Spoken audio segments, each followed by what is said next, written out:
Whoever gives riba to increase within the wealth of people will not increase with Allah. Then how can giving riba be halal as per your views? اور اسی سے related mortgage کا سوال ہے کہ یہ ربا ہی تو ہے جو آپ کو دے رہے ہیں. پہلے تو یہ سمجھ لیجئے کہ ربا کے بارے میں میری رائے کیا ہے. ربا یا سود یہ ہمیشہ سے حرام ہے. یہ صرف قرآن نے حرام نہیں کیا, اس میں کبھی کوئی اختلاف نہیں ہوا. جب سے اس دنیا میں مذہب اور مذہبی تعلیم کا شروع ہوا ہے ہمیشہ اس کو حرام ہی کہا گیا ہے. یہ بائبل میں بھی ایسے ہی ممنوع ہے, یہ قرآن میں بھی اسی طرح حرام ہے. ربا یا سود کیا ہوتا ہے؟ یعنی ایک چیز اللہ تعالیٰ نے ممنوع قرار دی, یہ چیز کیا ہے؟ قرض پر منفعت کا مطالبہ کیا جائے تو اس کو ربا کہتے ہیں. یہ بڑی اچھی طرح سمجھ لیجیے, قرض پر منفعت کا مطالبہ کیا جائے تو اس کو ربا کہتے ہیں, یا آپ اردو زبان میں سود کہتے ہیں. کوئی اور لفظ بھی آپ کسی دوسری زبان میں اختیار کر سکتے ہیں, لیکن اس کی حقیقت کیا ہے؟ قرض پر منفعت کا مطالبہ کیا جائے. اب آپ یہ دیکھیے کہ مکان کا کرایہ طلب کیا جائے تو یہ ربا نہیں, گاڑی کا کرایہ طلب کیا جائے تو یہ ربا نہیں ہے, ہوٹل کا کرایہ طلب کیا جائے تو یہ ربا نہیں ہے. قرض پر منفعت کا مطالبہ کیا جائے تو یہ سود اور ربا ہے. کیوں اللہ تعالیٰ نے اس کو ممنوع قرار دیا؟ دیکھیے, جس وقت میں آپ سے کوئی چیز ادھار لیتا ہوں, مثال کے طور پر میں نے کہا کہ ذرا اپنی گاڑی دے دیجیے مجھے 10 دن کے لیے, میں آپ کو واپس کر دوں گا. یا میں نے آپ سے ایک میز ادھار لے لی, ایک قلم ادھار لے لیا, یہ استعمال کی چیزیں ہیں, یوزیبل چیزیں ہیں, میں استعمال کروں گا واپس کر دوں گا. آپ اس پر مجھ سے کرایہ طلب کریں, بالکل جائز ہے, کوئی حرج کی بات نہیں. میں نے آپ کی چیز استعمال کی, مجھے اس کا کرایہ دینا چاہیے. جس وقت کوئی شخص کسی کو قرض دیتا ہے تو قرض کسی رقم کی صورت میں ہوگا یا کسی ایسی چیز کی صورت میں ہوگا جو اپنے آپ کو فنا کر دے گی. مثلا آپ کہتے ہیں مجھے آٹا ادھار دے دو, تو کھا لیا جائے گا, روپیہ استعمال کر لیا جائے گا. یہ چیزیں یوزیبل نہیں ہیں, یہ کنزیومیبل ہے, اپنے وجود کو فنا کر دیتی ہیں. لہذا واپس کرنے کے لیے دوبارہ پیدا کرنی پڑتی ہے. آٹا کھا لیا ہے, اب کوئی کام کرنا پڑے گا, اس سے پیسے آئیں گے, بازار سے آٹا خریدیں گے, پھر دیں گے نا آپ کو واپس.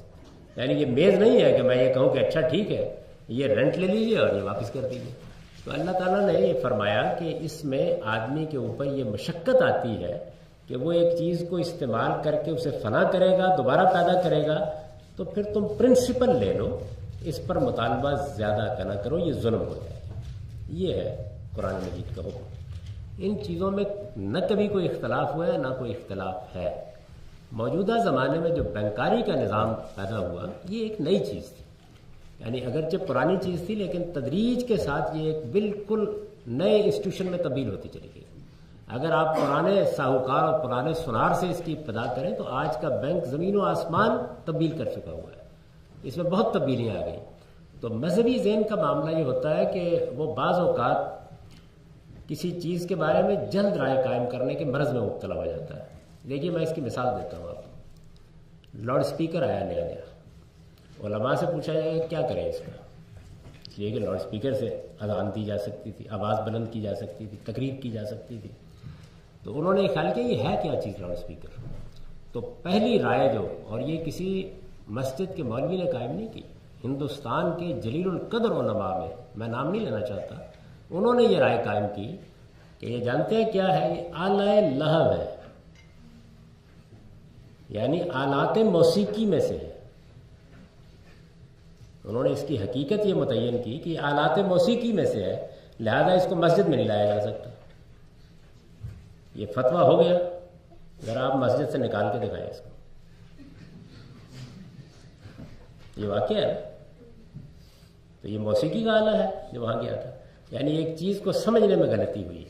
اسی طرح کی بہت سی غلطیاں بینکاری کے نظام کو سمجھنے میں بھی ہوئی ہیں, اور ان کی اصلاح کے لیے علماء کو ضرور اس پہ غور کرنا چاہیے. اس پر محققین نے بہت اچھا کام کر دیا ہے.